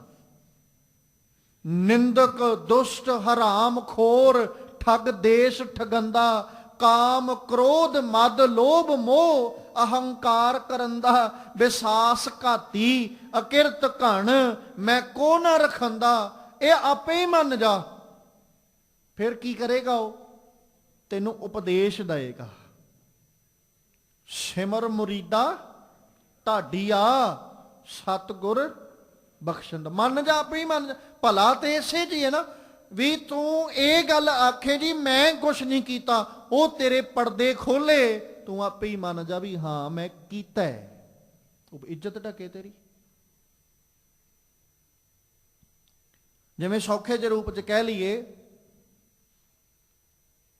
ਕਿਸੇ ਕਾਰਨ ਕਰਕੇ ਕੋਈ ਮਸਤਕ ਤੇ ਦਾਗ ਲੱਗ ਗਿਆ, ਸਿਰਫ ਸਮਝਣ ਵਾਸਤੇ, ਤੇ ਅਸੀਂ ਉਸ ਜਿਹੜਾ ਕਲੰਕ ਲੱਗਾ ਜਾਂ ਜਿਹੜਾ ਕੇਸ ਸਿਰ ਤੇ ਪਿਆ, ਉਹਦੇ ਵਾਸਤੇ ਅਸੀਂ ਵਕੀਲ ਲੱਭਿਆ। ਤੇ ਵਕੀਲ ਨੇ ਸਭ ਤੋਂ ਪਹਿਲਾਂ ਆਖਿਆ ਵੀ ਜੋ ਜੋ ਕੀਤਾ ਨਾ ਆਪੇ ਹੀ ਦੱਸ ਦੇ, ਮੈਂ ਕੋਈ ਹੱਲ ਲੱਭਾਂ। ਤੇ ਜੇ ਅਸੀਂ ਉਹਦੇ ਕੋਲ ਵੀ ਲਕੋ ਲਕੋ ਰੱਖੀ ਜਾਏ, ਨਾ ਜੀ ਮੈਂ ਤੇ ਕੁਛ, ਕਹਿੰਦਾ ਫਿਰ ਮਰਜ਼ੀ ਤੇਰੀ, ਫਿਰ ਮਰਜ਼ੀ ਤੇਰੀ। ਵੀ ਜੇ ਤੇ ਦੱਸ ਦੇਗਾ ਫਿਰ ਤੇ ਮੈਂ ਕੋਈ ਨਾ ਕੋਈ, ਕਿਉਂਕਿ ਉਹਨਾਂ ਕੋਲ ਉਹਨਾਂ ਨੇ ਕੁਝ ਨਾ ਕੁਝ ਸੋਲਿਊਸ਼ਨ, ਕੁਝ ਨਾ ਕੋਈ ਢੰਗ ਆਪੇ ਹੀ ਕੱਢ ਹੀ ਲੈਣਾ। ਹੁਣ ਵੀ ਤੂੰ ਦੱਸ ਦੇ ਵੀ ਜੋ ਤੇਰੇ ਉੱਤੇ ਇਲਜ਼ਾਮ ਲੱਗਾ ਉਹ ਸੱਚ ਹੈ। ਜਿਸ ਕਰਕੇ ਤੈਨੂੰ ਮਾੜਾ ਕਿਹਾ ਜਾ ਰਿਹਾ ਉਹ ਠੀਕ ਹੈ, ਵੀ ਜੇ ਤੇ ਤੂੰ ਇਦਾਂ ਦਾ ਕੁਝ ਕੀਤਾ ਤਾਂ ਵੀ ਦੱਸ ਦੇ, ਤੇਰੇ ਨਾਲ ਹੋਰ ਕੌਣ ਸੀ ਤਾਂ ਉਹ ਵੀ ਦੱਸ ਦੇ। ਉਹਨੇ ਸਾਰਾ ਕੁਝ ਪੁੱਛਿਆ ਵੀ ਮੈਂ ਤੈਨੂੰ ਬਚਾ ਸਕਾਂ। ਤੇ ਜੇ ਉਹ ਕਵੇ ਨਾ ਜੀ ਮੈਂ ਤੇ ਕੁਝ ਨਹੀਂ ਕੀਤਾ, ਮੈਨੂੰ ਤੇ ਇਦਾਂ ਹੀ ਰੱਖ ਲਿਆ, ਇਦਾਂ ਹੀ ਮੇਰੇ ਸਿਰ ਤੇ ਇਲਜ਼ਾਮ ਲਾ, ਉਹ ਕਹਿੰਦਾ ਫਿਰ ਤੇਰੀ ਮਰਜ਼ੀ। ਫਿਰ ਜਦੋਂ ਸਾਰੇ ਇਲਜ਼ਾਮ ਸਾਬਤ ਹੋ ਜਾਂਦੇ ਨਾ, ਉਹ ਫਿਰ ਕਹਿੰਦਾ ਮੈਂ ਤੈਨੂੰ ਕਿਹਾ ਸੀ ਨਾ ਦੱਸ ਦੇ, ਤੂੰ ਆਪੇ ਹੀ ਨਹੀਂ ਦੱਸਿਆ। ਅਗਲਿਆਂ ਨੇ ਸਾਬਤ ਕਰਤੇ ਵੀ ਜੇ ਤੂੰ ਦੱਸ ਦਿੰਦਾ, ਆਪਣਾ ਤੈਨੂੰ ਸੇਫ ਰੱਖਣ ਦਾ ਤਰੀਕਾ ਫਿਰ ਉਦਾਂ ਦਾ ਹੁੰਦਾ। ਆਪਾਂ ਪਹਿਲਾਂ ਤਿਆਰੀ ਕੀਤੀ ਹੁੰਦੀ ਵੀ ਆਹ ਕੁਛ ਆਪਾਂ ਨੂੰ, ਕਿਉਂਕਿ ਵਕੀਲ ਜਾਣਦੇ ਨੇ ਵੀ ਕੋਈ ਦੂਜਰਾ ਉੱਥੇ ਅਦਾਲਤ ਵਿੱਚ ਕਿੱਦਾਂ ਦੇ ਸਵਾਲ ਕਰ ਸਕਦਾ। ਉਹ ਇਸੇ ਕਰਕੇ ਪਹਿਲਾਂ ਪੁੱਛ ਲੈ ਵੀ ਜੋ ਹੈ ਦੱਸ ਦਿਓ, ਵੀ ਤਾਂ ਜੋ ਉਹ ਜਿੱਦਾਂ ਦਾ ਸਾਡਾ ਓਪੋਨੈਂਟ ਸਾਡਾ ਸਾਹਮਣੇ ਖੜੋਤਾ ਵਕੀਲ ਸਾਨੂੰ ਸਵਾਲ ਕਰੇ, ਮੈਂ ਤੈਨੂੰ ਉਸ ਹਿਸਾਬ ਤੇ ਪਹਿਲਾਂ ਹੀ ਤਿਆਰ ਕਰਦਾ ਵੀ ਆਹ ਸਵਾਲ ਉਹ ਕਰ ਸਕਦਾ। ਤੂੰ ਨਹੀਂ ਦੱਸਿਆ ਤੇਰੀ। ਹੁਣ ਜੇ ਅਸੀਂ ਗੁਰੂ ਕੋਲ ਆ ਕੇ ਪਹਿਲਾਂ ਹੀ ਦੱਸ ਦਈਏ ਵੀ ਮੈਂ ਅਪਰਾਧੀ ਹਾਂ, ਮੈਂ ਗੁਨਾਹਗਾਰ ਹਾਂ, ਮੈਂ ਵਾਕਈ ਬੇਮੁਖ ਹਾਂ, ਮੈਂ ਵਾਕਈ ਚੋਰ ਵੀ ਹਾਂ, ਜੁਆਰ ਵੀ ਹਾਂ, ਮੈਂ ਨਿੰਦਕ ਵੀ ਹਾਂ, ਦੁਸ਼ਟ ਵੀ ਹਾਂ, ਹਰਾਮਖੋਰ ਵੀ ਹਾਂ, ਮੈਂ ਕਾਮੀ ਵੀ ਹਾਂ, ਕ੍ਰੋਧੀ ਵੀ ਹਾਂ, ਇਹ ਸਾਰੇ ਵਿਕਾਰ ਮੇਰੇ ਕੋਲ ਨੇ। ਬਾਪੂ ਕੀ ਹੈ ਸਾਡਾ? ਵਕੀਲ, ਇਹ ਵਕਾਲਤ ਕਰਨ ਵਾਲਾ। ਬਾਪੂ ਜੀ ਫਿਰ ਆਖਦੇ ਇਹਨਾਂ ਸਾਰੀਆਂ ਚੀਜ਼ਾਂ ਨੂੰ ਛੱਡ ਦੇ, ਸਿਮਰ ਮੁਰੀਦਾ ਢਾਡੀਆ। ਤੂੰ ਮੁਰੀਦ ਬਣ ਕੇ ਨਾ ਰੱਬ ਨੂੰ ਸਿਮਰਿਆ ਕਰ, ਚੇਤੇ ਕਰਿਆ ਕਰ। ਕੀ ਹੋਏਗਾ? ਸਤਿਗੁਰ ਬਖਸ਼ਣ ਦਾ, ਉਹਨੇ ਆਪੇ ਬਖਸ਼ਾ ਲੈਣਾ। ਪਰ ਜੇ ਅਸੀਂ ਆਪਣੀ ਪਹਿਲੋਂ ਸਾਰੇ ਔਗਣ ਉਹਦੇ ਅੱਗੇ ਰੱਖ ਦਾਂਗੇ, ਜੇ ਉਹਨੂੰ ਆ ਕੇ ਆਖਾਂਗੇ ਹਮ ਅਵਗਣ ਭਰੇ ਏਕ ਗੁਣ ਨਹੀਂ ਅੰਮ੍ਰਿਤ ਛਾੜ। ਉਹਨੇ ਪੁੱਛਿਆ ਵੀ ਤੂੰ ਬਿਖ ਖਾਧੀ ਹੈ, ਤੇ ਮੈਂ ਕਹਾਂ ਨਹੀਂ ਖਾਧੀ, ਤੇ ਉਹ ਕਹੇਗਾ ਵੀ ਠੀਕ ਹੈ। ਹੁਣ ਇੱਥੇ ਆ ਕੇ ਕਹਿਣਾ ਪਏਗਾ ਅੰਮ੍ਰਿਤ ਛਾੜ ਬਿਖੈ ਬਿਖ ਖਾਈ। ਵਾਕਈ ਕਹਿੰਦੇ ਮੈਂ ਮਾਇਆ ਮੋਹ ਭਰਮ ਪੈ ਭੂਲੇ, ਸੁਤ ਦਾਰਾ ਸਿਉ ਪ੍ਰੀਤ ਲਗਾਈ। ਫਿਰ ਅੱਗੋਂ ਉਹਨੇ ਉੱਤਮ ਪੰਥ ਦੱਸਿਆ, ਸੁਣਨ ਵਾਲੇ ਨੇ ਰਾਹ ਦੱਸਿਆ ਬਚਣ ਦਾ। ਬਾਬਾ ਮਾਲਕ ਜੀ ਕਹਿੰਦੇ ਰਸਤਾ ਕੀ ਦੱਸਿਆ? ਇੱਕ ਉੱਤਮ ਪੰਥ ਸੁਣਿਓ ਗੁਰ ਸੰਗਤ। ਮੈਨੂੰ ਇੱਕ ਰਾਹ ਦੱਸਿਆ ਉਹਨਾਂ ਨੇ, ਤੇ ਉਹ ਜਿਹੜਾ ਉੱਤਮ ਰਸਤਾ ਸੀ, ਕਿਉਂਕਿ ਰਸਤਾ ਬਚਣ ਦਾ ਵਕੀਲ ਨਹੀਂ ਦੱਸਣਾ ਨਾ, ਮੇਰੀ ਪੱਤ ਕੌਣ ਰੱਖ ਰਿਹਾ? ਮੇਰਾ ਗੁਰੂ ਵਕੀਲ ਬਣ ਕੇ ਖੜੋਤਾ, ਮੈਨੂੰ ਰਾਹ ਦੱਸਿਆ। ਕਹਿੰਦੇ ਉੱਤਮ ਰਸਤਾ ਤੈਨੂੰ ਦੱਸਦਾ, ਗੁਰ ਸੰਗਤ ਤੇਹ ਮਿਲੰਤ, ਉਹਨਾਂ ਨਾਲ ਮਿਲ ਕੇ ਵਿਆਹ ਕਰ। ਕੀ ਹੋਏਗਾ? ਜਮ ਤਰਾਸ ਮਿਟਾਈ, ਤੇਰਾ ਡਰ ਮੁੱਕ ਜਾਏਗਾ, ਜਮਾ ਵਾਲਾ ਡਰ ਮੁੱਕ ਜਾਏਗਾ। ਤੇ ਕੀ ਕਰਿਆ ਕਰ? ਏਕ ਅਰਦਾਸ ਭਾਟ ਕੀਰਤ ਕੀ, ਗੁਰੂ ਰਾਮਦਾਸ ਰਾਖੋ ਸ਼ਰਨਾਈ। ਬਾਪੂ ਰਾਮਦਾਸ ਜੀ, ਤੁਸੀਂ ਆਪਣੇ ਸ਼ਰਨ ਵਿੱਚ ਆਏ ਹੋਏ ਦੀ ਲਾਜ ਰੱਖ ਲਓ। ਮੈਂ ਮੰਨਦਾ ਆ ਜੇਤਾ ਸਮੁੰਦ ਸਾਗਰ ਨੀਰ ਭਰਿਆ, ਤੇ ਔਗਣ ਹਮਾਰੇ, ਪਰ ਤੁਸੀਂ ਹੁਣ ਦਇਆ ਕਰੋ, ਦਇਆ ਕਰੋ, ਕਿਛ ਮਿਹਰ ਉਪਾਵੋ, ਡੁੱਬਦੇ ਪੱਥਰ ਤਾਰੇ। ਜੀੜਾ ਅਗਨ ਬਰਾਬਰ ਤਪੈ, ਭੀਤਰ ਵਗੈ ਕਾਤੀ, ਪ੍ਰਣਵਤ ਨਾਨਕ ਹੁਕਮ ਪਛਾਣੈ, ਸੁਖ ਹੋਵੇ ਦਿਨ ਰਾਤੀ। ਇਹ ਗੱਲ ਅਸੀਂ ਮੰਨ ਲਈਏ ਕਿ ਅਸੀਂ ਖਤੇ ਬਹੁਤ ਕਮਾਵੰਦੇ, ਅੰਤ ਨ ਪਾਰਾ ਵਾਰ, ਹਰ ਕਿਰਪਾ ਕਰਕੇ ਬਖਸ਼ ਲੇਹੋ, ਹਮ ਪਾਪੀ ਵੱਡ ਗੁਨਾਹਗਾਰ। ਇਹ ਮੰਨ ਲਈਏ, ਕਿਉਂਕਿ ਬਾਪੂ ਜੀ ਕਹਿੰਦੇ ਮੇਰਾ ਪ੍ਰਭ ਸਭ ਕੁਝ ਜਾਣਦਾ। ਉਹ ਤੇ ਪਹਿਲਾਂ ਹੀ ਜਾਣਦਾ ਵੀ ਤੂੰ ਕਿੱਥੇ ਖੜੋਤਾ। ਇਸ ਲਈ ਉਹਦੇ ਅੱਗੇ ਆ ਕੇ ਕੁਛ ਲੁਕਾਉਣ ਦੀ ਬਜਾਏ ਸਾਰਾ ਕੁਝ ਕਹਿ ਦੇ। ਮਾਟੀ ਕਾ ਕਿਆ ਧੋਪੈ ਸੁਆਮੀ, ਮਾਨਸ ਕੀ ਗਤ ਇਹੀ। ਪਰ ਰੱਬ ਜੀ ਤੁਸੀਂ ਉਹ ਪੱਤ ਰੱਖਣ ਵਾਲੇ, ਇੱਜ਼ਤ ਰੱਖਣ ਵਾਲੇ, ਇਸ ਲਈ ਮੇਰੀ ਇੱਜ਼ਤ ਤੁਸੀਂ ਬਚਾ ਲਓ। ਫਿਰ ਪ੍ਰਗਟ ਪ੍ਰਤਾਪ ਵਰਤਾਇਓ, ਇਸ ਲਈ ਸਿਆਣਪ ਨਾ ਕਰ, ਉਹਦੇ ਅੱਗੇ ਚਲਾਕੀਆਂ ਨਾ ਕਰ। ਉਹ ਪਹਿਲਾਂ ਹੀ ਜਾਣਦਾ ਹੈ, ਉਹਦੇ ਅੱਗੇ ਸਾਰਾ ਕੁਝ ਰੱਖ ਦੇ, ਫਿਰ ਜ਼ਿੰਮੇਵਾਰੀ ਉਹਦੀ। ਫਿਰ ਜਦੋਂ ਜ਼ਿੰਮੇਵਾਰੀ ਉਹਦੀ ਬਣ ਜਾਂਦੀ, ਫਿਰ ਕੀ ਕਰਦਾ? ਜੈਕਾਰ ਕੀਓ ਧਰਮੀਆਂ ਕਾ, ਪਾਪੀ ਕੋ ਦੰਡ ਦਿਓ। ਮਾਲਕ ਜੀ ਕਹਿੰਦੇ ਪ੍ਰਗਟ ਪ੍ਰਤਾਪ ਵਰਤਾਇਓ, ਉਹਨੇ ਤੇਰਾ ਪ੍ਰਤਾਪ ਦਿੱਤਾ, ਵਰਤਾ। ਹੁਣ ਸਭ ਲੋਕ ਕਰੈ ਜੈਕਾਰ ਜੀਓ।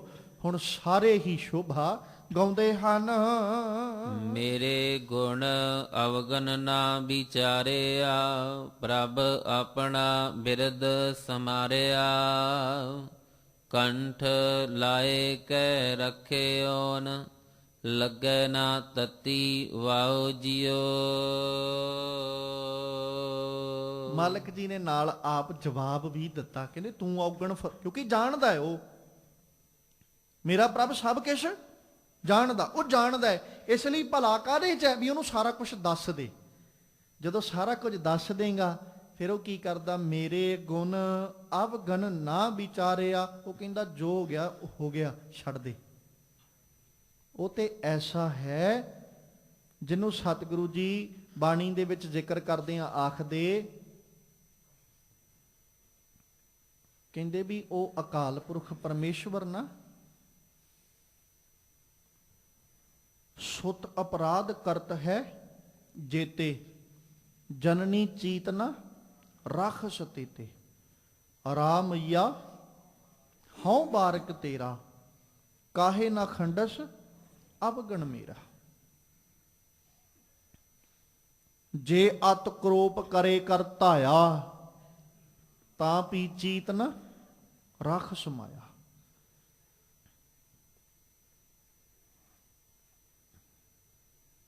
ਕਿਸੇ ਪ੍ਰਕਾਰ ਵੀ ਜਨਨੀ ਚੇਤੇ ਨਹੀਂ ਰੱਖਦੀ, ਮਾਂ ਚੇਤੇ ਨਹੀਂ ਰੱਖਦੀ, ਚਾਹੇ ਜਿੱਦਾਂ ਦਾ ਮਰਜ਼ੀ ਸੀ ਉਹ। ਇੱਕ ਥਾਂ ਤੇ ਸਤਿਗੁਰੂ ਜੀ ਹੋਰ ਬੜਾ ਪਿਆਰਾ ਜ਼ਿਕਰ ਕਰਦੇ ਆ, ਆਖਦੇ ਕਿ ਉਹ ਜਿਹੜਾ ਪਰਮੇਸ਼ਵਰ ਹੈ ਨਾ, ਉਹ ਸਾਡੇ ਮਾਂ ਤੇ ਸਾਡੇ ਬਾਪੂ ਵਰਗਾ ਹੈ। ਜਿਵੇਂ ਮਾਂ ਔਰ ਬਾਪੂ ਪਿਤਾ ਆਪਣੀ ਔਲਾਦ ਦੇ ਔਗਣਾਂ ਨੂੰ ਕਦੇ ਫਰੋਲਦੇ ਨਹੀਂ, ਉਦਾਂ ਉਹ ਤੇਰੀ ਵੀ ਇੱਜ਼ਤ ਰੱਖਣ ਵਾਲਾ ਹੈ। ਉਹ ਕਦੇ ਫਰੋਲਦਾ ਨਹੀਂ ਤੇਰੇ ਔਗਣ। ਤੇ ਇਸ ਲਈ ਇੰਨਾ ਕੁ ਭਰੋਸਾ ਰੱਖ ਕੇ ਚੱਲ। ਵੇਖੋ, ਇੱਕ ਮੈਂ ਸੰਸਾਰਕ ਉਦਾਹਰਨ ਰੱਖ ਕੇ ਫਿਰ ਇਸੇ ਪਾਸੇ ਆਵਾਂ। ਜੇ ਕਿਤੇ ਕੋਈ ਔਗਣ ਪੁੱਤ ਜਾਂ ਧੀ ਕਰ ਲਏ, ਮਾਂ ਬਾਪ ਤੱਕ ਖਬਰ ਪਹੁੰਚ ਜਾਏ, ਘਰ ਆਇਆਂ ਨੂੰ ਮਾਂ ਤੇ ਪਿਤਾ ਸਭ ਤੋਂ ਪਹਿਲਾਂ ਇਹੀ ਪੁੱਛਦੇ ਵੀ ਜਿਹੜੀ ਗੱਲ ਹੈ ਸਾਨੂੰ ਆਪੇ ਹੀ ਦੱਸ ਦੇ, ਤਾਂ ਜੋ ਅਸੀਂ ਉਸ ਹਿਸਾਬ ਨਾਲ ਕਵਰ ਅਪ ਕਰ ਸਕੀਏ। ਵੀ ਸਾਨੂੰ ਮੁੜ ਕੇ ਇਹ ਨਾ ਹੋਵੇ ਵੀ ਅੱਧੀ ਗੱਲ ਤੂੰ ਦੱਸੇ ਤੇ ਅੱਧੀ ਨਾ ਦੱਸ। ਵੀ ਜਿਹੜੀ ਗੱਲ ਹੈ ਸਾਰੀ ਹੀ ਦੱਸ ਦੇ, ਤਾਂ ਜੋ ਅਸੀਂ ਤੇਰੇ ਪੱਖ ਵਿੱਚ ਖੜੋਣ ਵਾਲੇ ਬਣ ਸਕੀਏ। ਤੇ ਜੇ ਦੱਸੇ ਅੱਧੀ, ਤੇ ਜਦੋਂ ਉਹ ਮਾਂ-ਬਾਪ ਅੱਧੀ ਗੱਲ, ਕਿਉਂਕਿ ਮਾਂ-ਬਾਪ ਨੇ ਤੇ ਆਪਣੀ ਔਲਾਦ ਪਾਸੇ ਹੀ ਖੜਾਉਣਾ ਨਾ, ਭਾਵੇਂ ਉਹ ਗਲਤ ਸੀ ਤੇ ਭਾਵੇਂ ਠੀਕ। ਅੱਧੀ ਗੱਲ ਸੁਣ ਕੇ ਉਹਦੇ ਪੱਖ ਵਿੱਚ ਖੜੋਣ, ਅੱਗੋਂ ਦੂਜੀ ਗੱਲ ਦੱਸ ਦੇ, ਤੇ ਫਿਰ ਮਾਂ-ਬਾਪ ਕੀ ਕਹਿਣ ਵੀ ਸਾਨੂੰ ਤੇ ਪਤਾ ਹੀ ਨਹੀਂ ਸੀ। ਫਿਰ ਉਹ ਪੱਖ ਨਹੀਂ ਰੱਖ ਸਕਦੇ। ਬਾਪੂ ਜੀ ਕਹਿੰਦੇ ਇਸ ਲਈ ਤੂੰ ਖਿਆਲ ਰੱਖਿਆ ਕਰ ਕਿ ਉਹ ਪਰਮੇਸ਼ਵਰ ਜਿਹੜਾ ਨਾ, ਉਹ ਤੇਰਾ ਪਿਤਾ ਵੀ ਹੈ ਤੇ ਤੇਰੀ ਮਾਤਾ ਵੀ ਹੈ। ਤੂੰ ਆਪਣੇ ਔਗਣ ਉਹਦੇ ਤੋਂ ਛੁਪਾ ਕੇ ਨਾ ਰੱਖਿਆ ਕਰ, ਸਗੋਂ ਉਹਨੂੰ ਦੱਸ ਦਿਆ ਕਰ। ਜਦੋਂ ਦੱਸ ਦੇਗਾ, ਫਿਰ ਮੇਰਾ ਗੁਣ ਅਵਗਣ ਨਾ ਵਿਚਾਰ। ਉਹ ਵਿਚਾਰਦਾ ਨਹੀਂ, ਫਿਰ ਉਹ ਇਸ ਪਾਸੇ ਨਹੀਂ ਦੇਖਦਾ।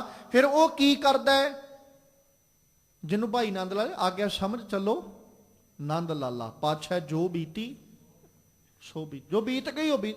ਜਿਹੜਾ ਸਮਾਂ ਲੰਘ ਹੀ ਗਿਆ ਉਹਨੂੰ ਸੋਚ ਕੇ ਪਛਤਾਉਣਾ ਕਿਸ ਲਾਹੇ ਦਾ।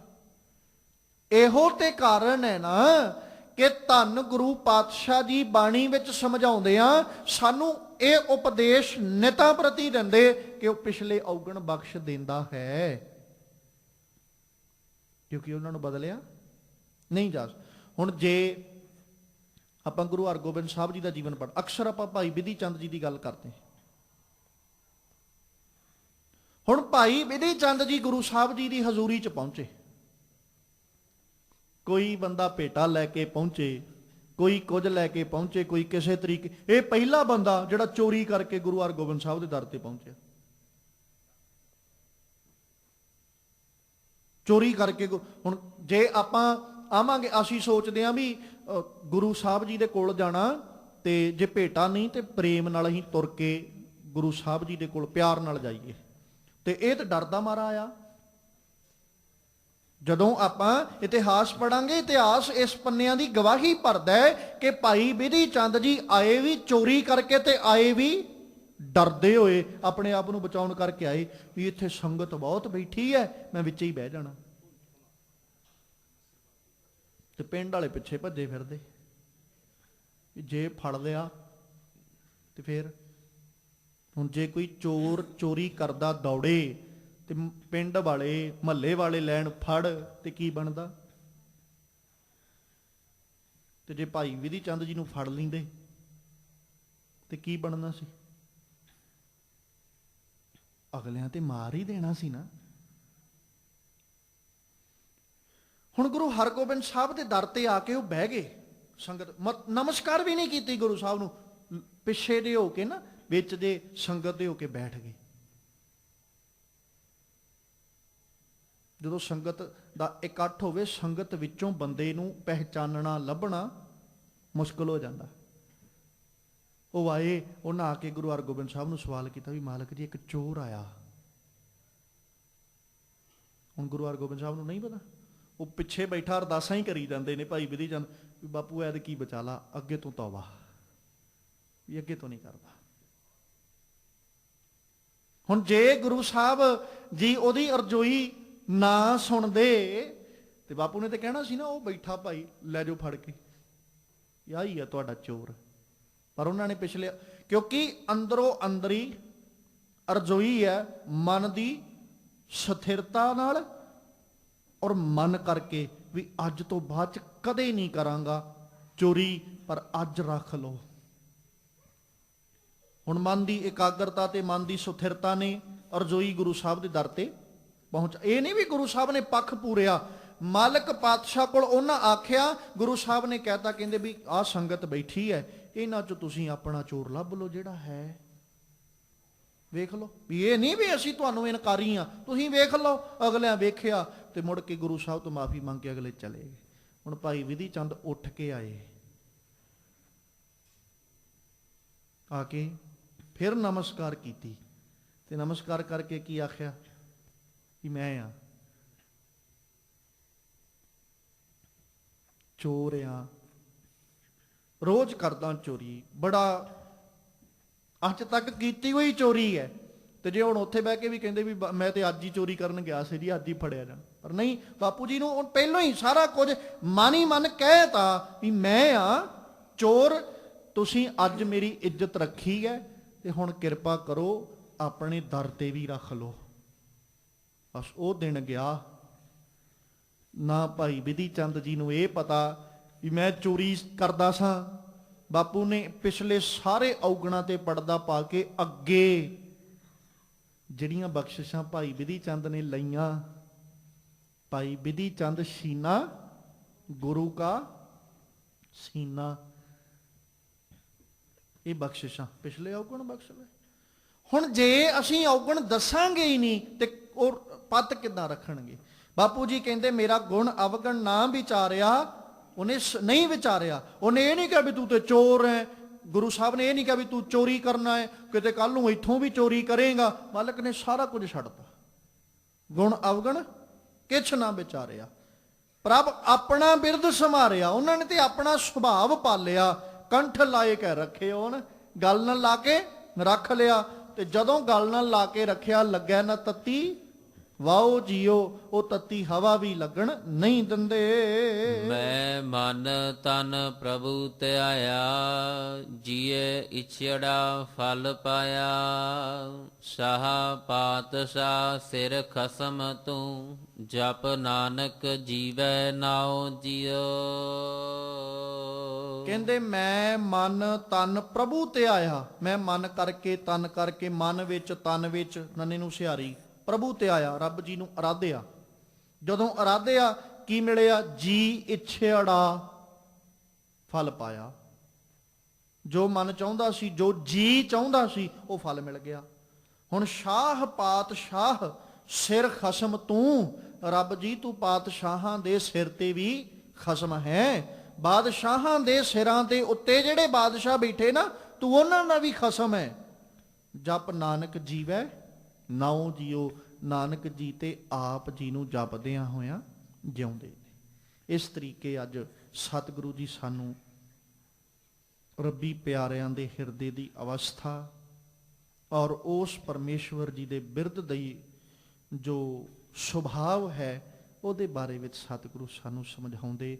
ਤੇ ਸਾਡਾ ਫਰਜ਼ ਇਹੋ ਬਣਦਾ ਕਿ ਅਸੀਂ ਹਾਂ ਤੇ ਔਗਣਾਂ ਦੇ ਭਰੇ ਹੋਏ, ਪਰ ਉਸ ਮਾਲਕ ਅੱਗੇ ਅਸੀਂ ਕਦੇ ਵੀ ਆਪਣੇ ਔਗਣ ਲੁਕੋ ਕੇ ਰੱਖਣ ਦੀ ਬਜਾਏ ਹਮੇਸ਼ਾ ਉਹਦੇ ਅੱਗੇ ਆਪਣਾ ਔਗਣ ਰੱਖ ਦਈਏ ਕਿ ਮਾਲਕ ਜੀਓ ਇਸ ਔਗਣ ਤੋਂ ਬਚਣ ਦਾ ਆਪ ਜੀ ਢੰਗ ਤੇ ਤਰੀਕਾ ਦੱਸੋ, ਤਾਂ ਜੋ ਉਹ ਪ੍ਰਭੂ ਸਾਡੀ ਪੱਤ ਰੱਖ ਸਕਣ ਅਤੇ ਅਸੀਂ ਉਹਦੇ ਦਰ ਉੱਤੇ ਪ੍ਰਵਾਨੇ ਜਾਈਏ ਤੇ ਗੁਰੂ ਕੋਲੋਂ ਨਿਤਾ ਪ੍ਰਤੀ ਉਹਦੇ ਨਾਮ ਦੀਆਂ ਦਾਤਾਂ ਮੰਗਦੇ ਰਿਹਾ ਕਰੀਏ ਤੇ ਮਾਲਕ ਜੀ ਨੂੰ ਹੱਥ ਜੋੜ ਆਖਦੇ ਰਿਹਾ ਕਰੀਏ, ਵਿਸਰ ਨਾਹੀ ਦਾਤਾਰ, ਵਿਸਰ ਨਾਹੀ ਦਾਤਾਰ।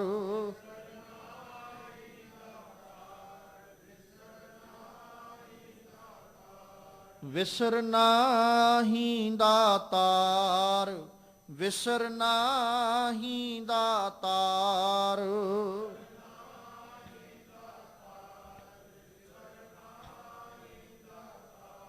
ਆਪਣਾ ਨਾਮ ਦੇਹੋ, ਆਪਣਾ ਨਾਮ ਦੇਹੋ।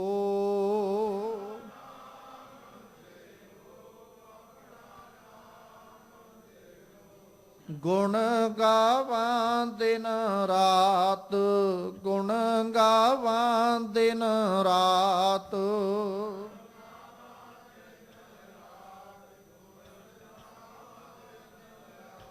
ਨਾਨਕ ਚਾਓ ਇਹੋ, ਨਾਨਕ ਚਾਓ ਇਹੋ।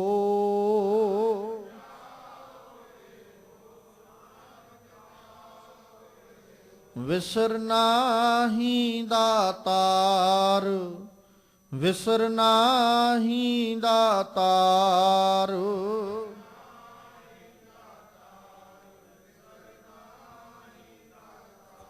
ਆਪਣਾ ਨਾਮ ਦੇਹੋ, ਆਪਣਾ ਨਾਮ ਦੇਹੋ।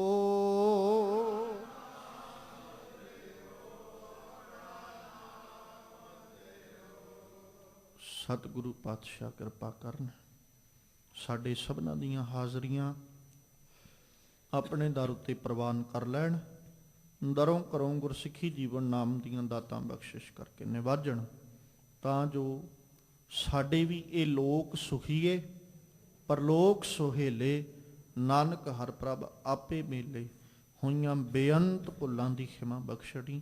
ਆਓ ਸਤਿਗੁਰੂ ਜੀ ਕੇ ਪਾਵਨ ਬਚਨ ਹਿਰਦਿਆਂ ਵਿੱਚ ਵਸਾ ਲਈਏ। ਮੈਂ ਮਨ ਤਨ ਪ੍ਰਭੂ ਧਿਆਇਆ, ਜੀ ਇਛੜਾ ਫਲ ਪਾਇਆ।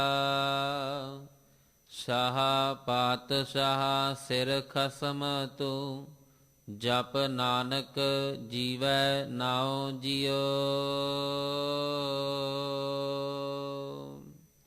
ਵਾਹਿਗੁਰੂ ਜੀ ਕਾ ਖਾਲਸਾ, ਵਾਹਿਗੁਰੂ ਜੀ ਕੀ ਫਤਿਹ।